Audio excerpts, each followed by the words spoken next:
Hello everybody, this is Rachna once again, and here we are with present tense.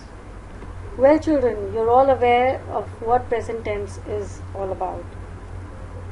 Present, as the word indicates, is present, what is happening just now, right? So tense is again time. Now again, let me remind you, what is tense? Tense is used to show when an action takes place. Tense shows the time. I'm not talking about 1 o'clock, 2 o'clock. I'm talking about time as in what is happening now, or what happened yesterday, or what will happen in the future. That is, what will happen tomorrow, or day after, whenever. Right? So, this is what present tense is. Present tense is present. See children, again I repeat, grammar is very, very easy when you take the words in the literal sense of it. Present again, what is just now, tense is time, right? Now children, over here you will notice that there are certain pictures behind everything that I have written. If you notice, this is all got to do with present tense, right? Like if you see that there are people in a gaming arena, they're playing games, or they're standing and talking to each other. So this is all what? This is an activity which is happening just now. So isn't it so simple to understand present tense, right?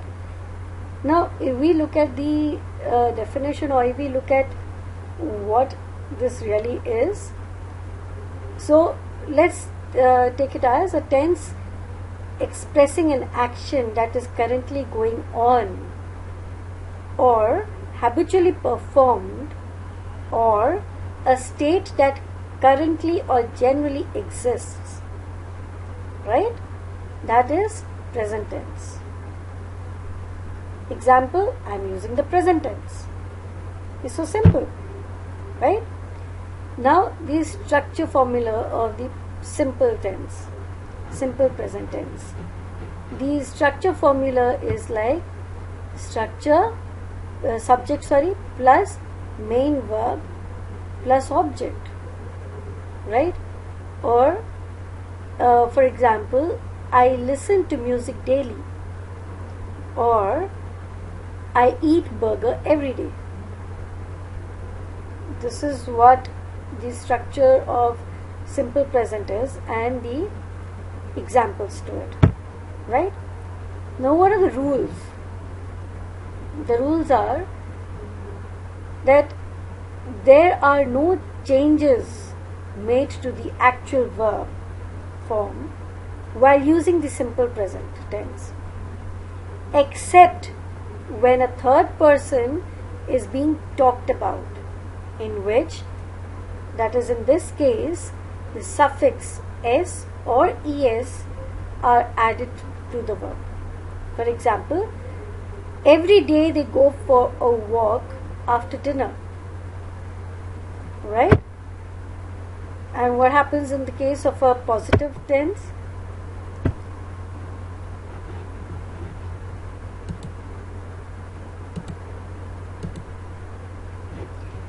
In positive sentence, we have the subject plus the main verb, plus the object. For example, she listens to the lectures carefully, right? And the rules are what? If the subject is a singular noun, that is it, he or she, then the verb is suffixed by s or es. In case of plural nouns, there is no change in the actual form of the verb, right? So then we have the negative sentence. It's very obvious. This thing will remain the same. The form will remain the same, but we only add do not or does not to it, right? So what happens if the subject is a singular noun or a pronoun like it, he, she, then, does not is used, and if the subjects are they, we, I, you, or a plural noun, then do not is used for the negative sentence. For example, it does not change color, right? Or if we want to take it into an interrogative sentence, negative interrogative, then the question words plus subject plus do not or does not with the main verb. For example, why it does not change color, right? So it's as simple as that.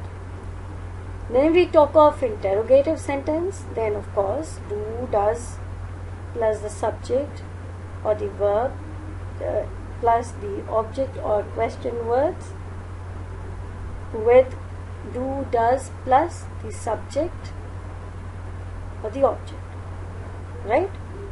So if the question is it, he, she or a singular noun, then does is used, and if the subject is we, then they, I, you or a plural noun, do is used, right? So in case of an interrogative sentence, it starts with do, does or any other question words, right? For example, does it belong to him? Or the interrogative word would be what? Interrogative sentence can be converted into a combination of interrogative and negative sentences by adding not between the subject and the verb. For example, does it not belong to him? Right? So what happens in case of present continuous? Subject, auxiliary verb with the ing form of verb is there, right? For example, let's understand what it is first. The present continuous tense describes the event. Those are occurring now, at the moment, when the words are being spoken, right? So present continuous is also called present progressive because it is in progress at this moment, right? So let's take for example, I'm drinking milk. So what is it? I'm still drinking. The milk is not yet over, right? It is not yet finished and I'm continuously doing that work. I'm drinking it, right? So in the case of a positive sentence, the subject with the auxiliary verb with ing form of the main verb will be there, right? So if the subject is it, he, she or a singular noun, then the auxiliary verb used is.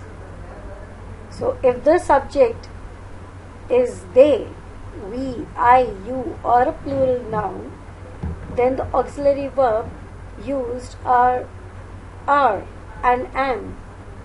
So to better understand, read the below given sentence written in positive present continuous form.